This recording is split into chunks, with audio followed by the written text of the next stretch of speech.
Assalamu alaikum, rahmatullahi barakatuhu. Bonjour, hi.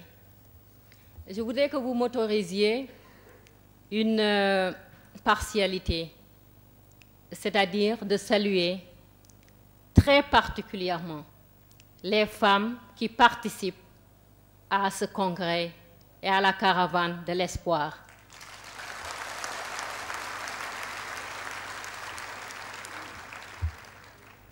Permettez-moi ensuite de féliciter au préalable le cher Bentounès d'avoir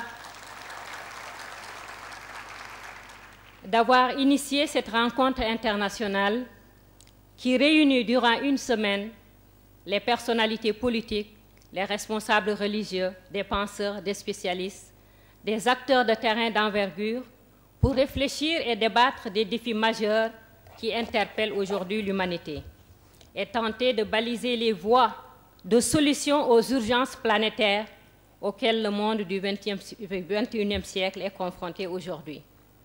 Par cette initiative qui s'ajoute à la caravane de l'espoir et à de nombreuses autres activités culturelles, artistiques et spirituelles, la voix Soufi Alaouia est en effet en train de semer l'espoir.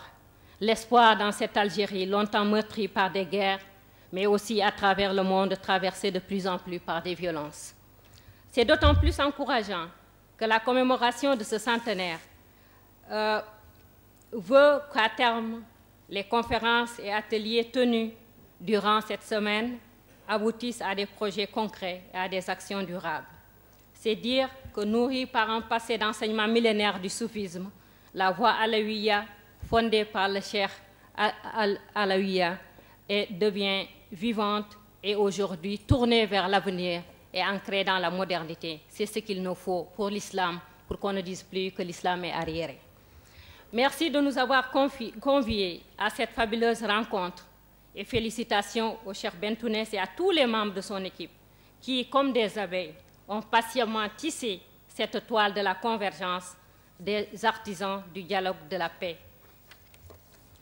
Invité plus particulièrement à intervenir dans l'une des 7 grandes questions posées par ce congrès international de Mostaganem, à savoir dépasser les a priori et les préjugés pour apprendre à se connaître, à s'informer et à informer, j'ai choisi de traiter d'une dimension dont je suis convaincue qu'elle est une des conditions sine qua non à la réconciliation des humains et à l'instauration de la paix mondiale, à savoir la nécessité de déconstruire les idéologies et stéréotypes, car, à mon sens, elles constituent des armes à destruction massive de l'humanité.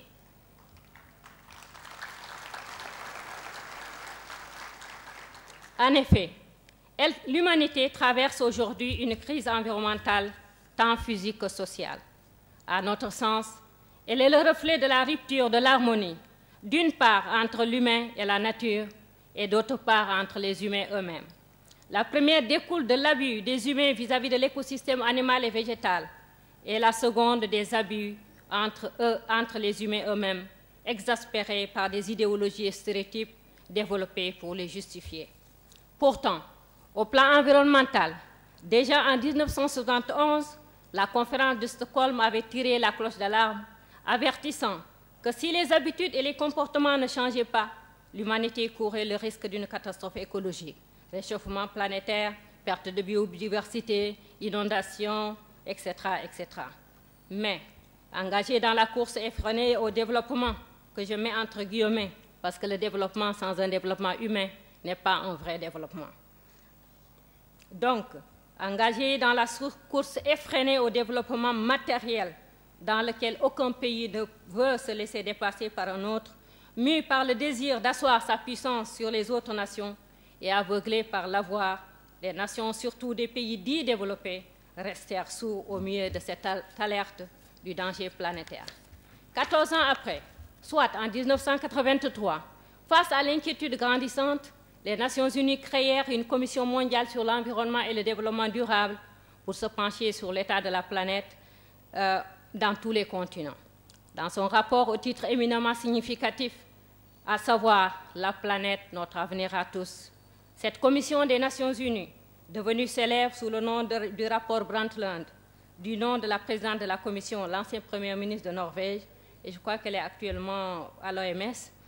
Donc, cette commission a signé à la communauté internationale le grand dessein de réaliser un développement durable en vue de sauver la planète Terre et sa biodiversité. Elle entend par ce concept clé de développement durable, je cite, un développement qui répond aux besoins du présent sans compromettre la capacité des générations futures de répondre à leurs. Fin de citation. Cette vision obtiendra quasiment un consensus unanime et sera conçue comme un enjeu planétaire. Mais si des efforts louables ont été fournis, la recommandation de cette commission sera insuffisamment mise en œuvre pour atteindre les objectifs fixés. Ainsi, comme le dénonçait le secrétaire général des Nations Unies, M. Ban Ki-moon, dans son message à l'occasion de la journée des droits de l'homme, on devrait dire droits humains, ou mieux encore, comme on dit au Québec, mon pays d'accueil, des droits de la personne. Donc, en cette journée du 10 décembre 2008, marquée également par le 60e anniversaire de la Déclaration universelle des droits de l'homme, l'homme continue, dit M. Ban Ki-moon, de détruire son environnement humain. Ce faisant, certains experts en environnement soutiennent qu'il reste à peine une dizaine d'années à l'humanité pour sauver la planète et sa biodiversité animale, végétale et humaine ou sombrer dans le chaos, d'où l'urgence d'agir. Au plan humain, les actions de l'homme sont aussi destructives qu'au plan environnemental. Dans cette même logique du profit, comme j'ai discuté hier avec Haj Mourad Bentounes, c'est dans cette logique du profit certains peuples soumirent d'autres à la domination. À travers des conquêtes coloniales, pour s'accaparer de leurs terres, telles que les Amérindiens d'Australie et d'Amérique, dont une bonne partie de la population fut purement et simplement exterminée, ainsi que les Acadiens qui subirent la déportation massive et parsemée à travers le monde. De même, le peuple juif subit l'horreur de l'Holocauste, et ce, non pas au Moyen-Âge, mais après le siècle des Lumières, c'est-à-dire en plein cœur de l'Europe civilisée, que je mets entre guillemets. Force est de noter aussi que les Palestiniens et les Palestiniennes, permettez-moi d'avoir une pensée pieuse à ces femmes, femmes de courage, femmes de détermination, que sont les Palestiniennes que j'ai eu à rencontrer.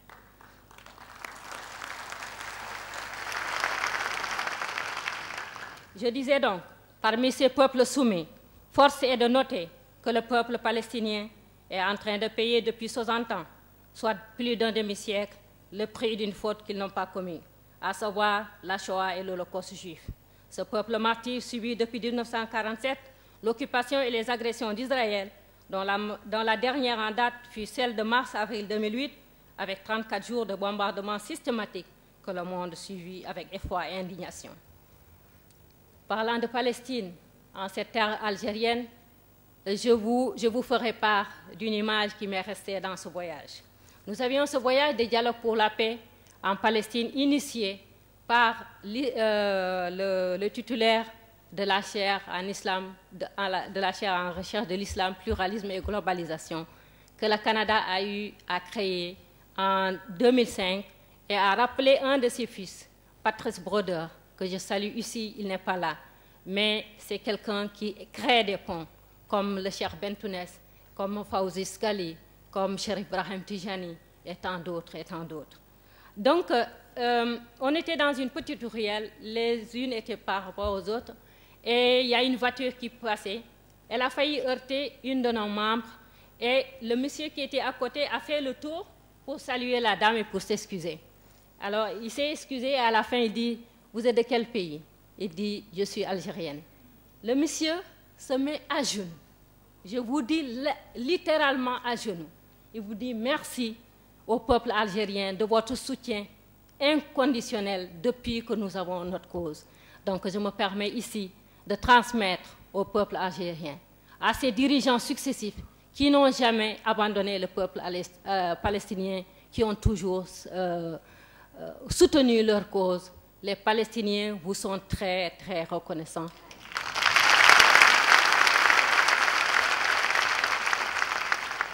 Espérons que l'avènement d'Obama, cet homme du dialogue et de la main tendue, mettra fin à cette situation tragique du peuple palestinien qui retrouvera sa dignité et ses droits à la vie, et la paix mondiale sera restaurée, puisqu'il est admis aujourd'hui que sans une résolution durable du problème palestinien, c'est-à-dire la création d'un État palestinien, le monde ne connaîtra pas la paix. Aussi, cédé à l'Angleterre par la France dans le cadre de compromis géostratégiques, cédez-moi Saint-Domingue, je vous cède le Canada français. Les Québécois qui se nomment aujourd'hui, les Canadiens français qui se nomment aujourd'hui Québécois dans une recherche identitaire, comme les Noirs de l'Amérique ont commencé à dire à un moment donné, nous ne nous appelons pas Noirs américains, nous nous appelons des Africains américains, parce que nous sommes Américains, mais nous venons de l'Afrique. De cette même façon, ce peuple canadien-français se nomme aujourd'hui Québécois. Ils vécurent à cause de la domination de l'Angleterre, toutes sortes d'oppressions et d'humiliations, fort malheureusement avec la complicité de l'Église catholique que bon nombre d'entre eux rejetteront plus tard à travers la Révolution tranquille de 1960 au Québec. D'autres peuples encore, tels que les Africains, subirent coup sur coup la barbarie de l'esclavage et les violences de la colonisation. Les moteurs de ces actes sont toujours les mêmes, à savoir le profit, le goût de l'avoir, la recherche aveugle des biens matériels, les richesses en général, sources de bonheur, sont pour l'Afrique source de malheur, puisqu'elles attirent les pires convoitises. L'Afrique possédait et possède encore, bien qu'on en pompait beaucoup, des richesses dont l'Occident voulait s'accaparer. Toutes ces pratiques inhumaines dont j'ai parlé placent le monde dans un cercle vicieux et de violence et de déshumanisation. Elles sont d'ailleurs condamnées aujourd'hui à titre de crimes contre l'humanité que le président Obama a dénoncé en mettant l'accent sur les pires, à savoir la Shoah et l'esclavage. Il se trouve que quand l'humain agit mal, il le sait, il n'a pas bonne conscience, il cherche à justifier son acte. Prenons le cas des Noirs américains, des Noirs africains, qui sont, comme on dit au Québec, le peuple le plus racisé, entre guillemets, au monde. Pour justifier la déportation des meilleures ressources humaines de l'Afrique à travers la traite des Noirs, il a fallu à l'esclavagisme, tout comme d'ailleurs aux nazis par rapport à l'Holocauste juif, de trouver toute une idéologie justificatrice de sa pratique. Ainsi, au summum de tout, on créa le concept de race qui fut utilisé pour classer l'espèce humaine en catégories inférieures et supérieures, dont les premiers devaient être soumis aux derniers. Cette idéologie de classification des races plaça les peuples noirs africains au bas de l'échelle, comme dit Michel Ndo. Considérés comme inférieurs, on pouvait les faire subir divers traitements inhumains et dégradants. Comme le disait le professeur Cheikh Anta Diop, cette idéologie esclavagiste fut savamment inoculée dans les mentalités par diverses stratégies. Pourtant, elle repose sur un mensonge historique qui était de faire comprendre que les Africains étaient sans âme et sans culture. Car si on considère le Moyen-Âge de l'Afrique, l'Afrique était plus avancée que l'Europe. Entre autres, c'est un écrivain français qui en témoigne. M. Jacques Guéry nous dit dans son livre « Le Sahel de demain, catastrophe ou renaissance », publié aux éditions Cartela en 1983 à la page 34, je cite.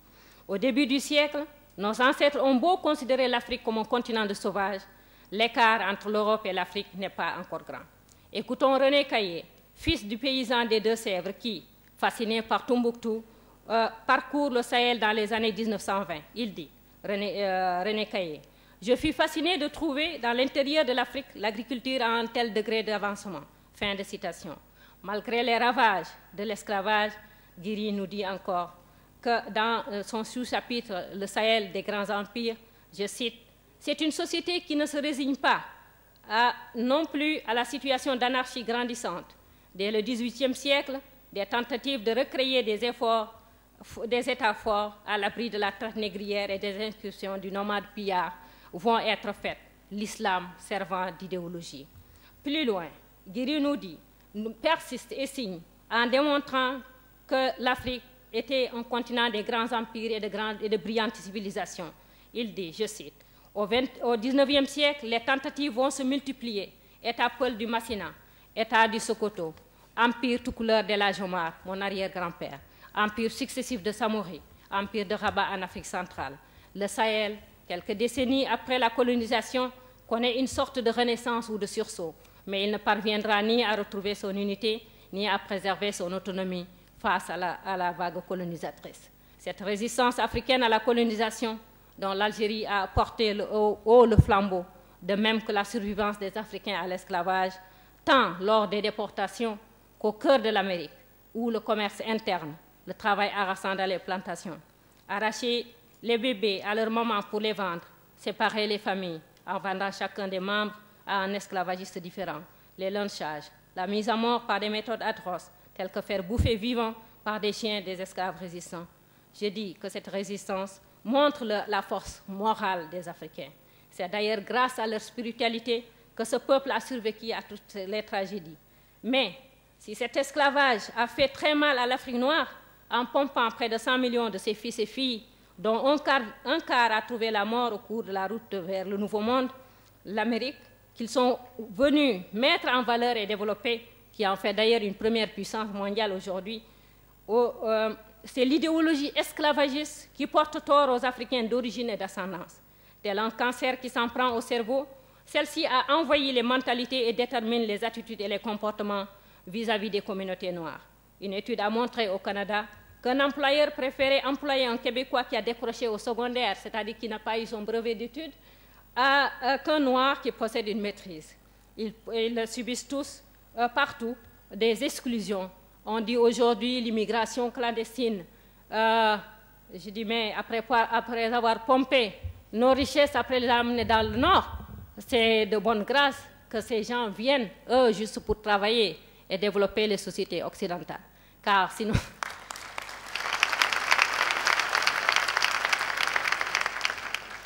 Si nos ancêtres avaient pu fermer les frontières, les Occidentaux ne nous auraient pas colonisés, n'est-ce pas?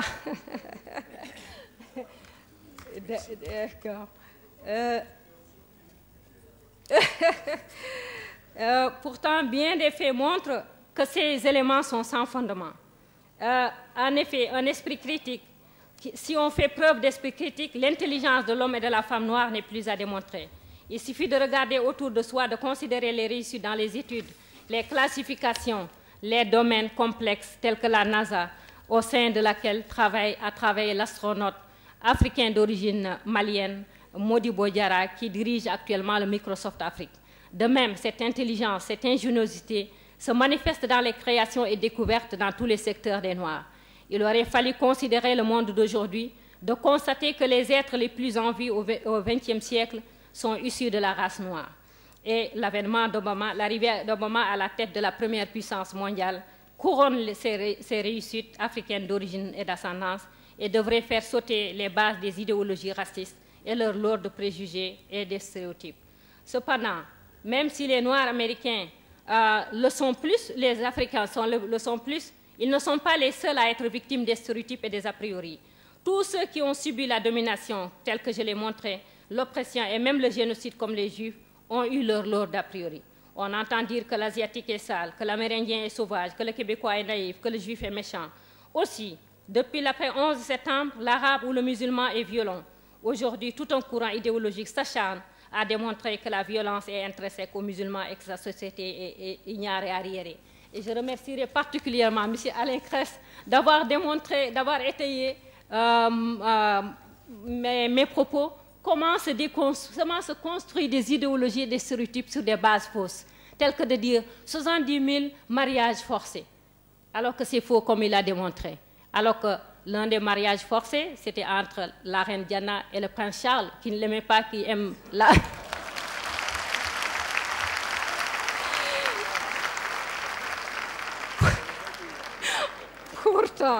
Pourtant, Dieu a dit dans le Coran, « Ô homme, nous vous avons créé d'un seul homme et d'une seule femme, afin que vous vous reconnaissiez mutuellement.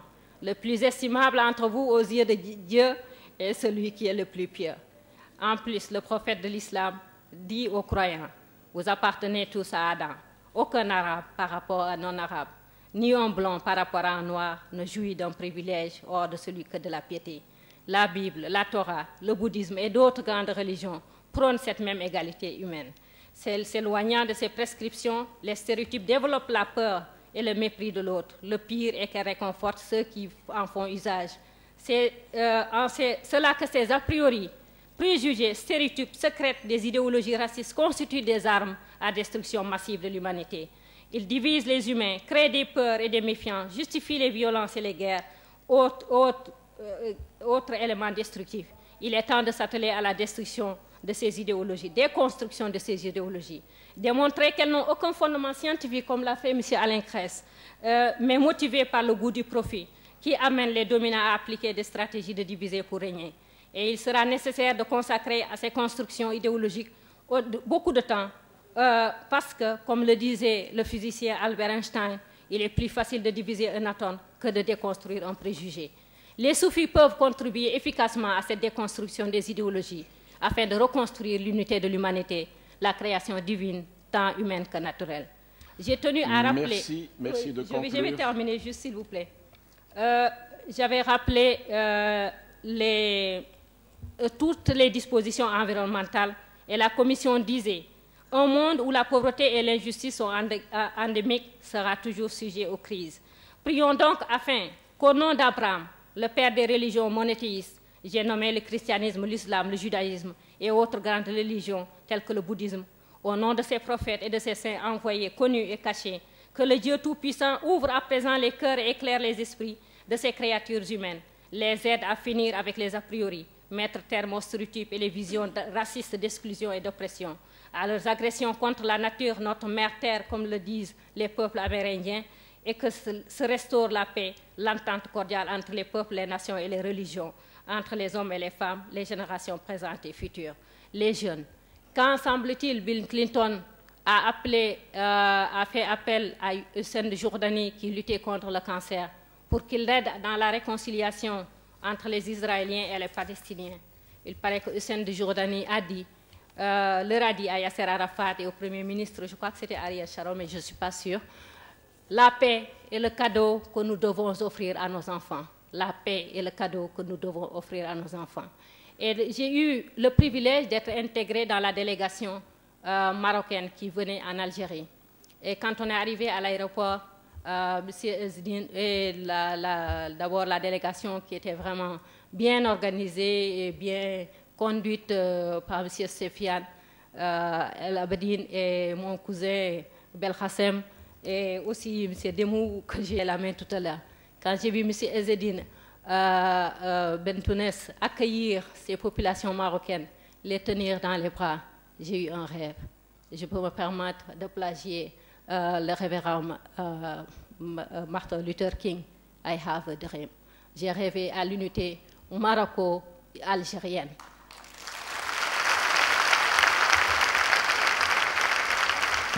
J'ai rêvé à l'unité de l'Afrique, surtout cette partie nord-ouest africaine. Imaginez-vous avec les gaz de l'Algérie, les pétroles du Nigeria, les fruits et légumes du Maroc, le phosphore du Sénégal, le fer de la Mauritanie, unis par le soufisme, unis par la francophonie. Si nous nous unissions, comme font les Européens ou les Américains, nous aurions un développement humain. Je vous remercie.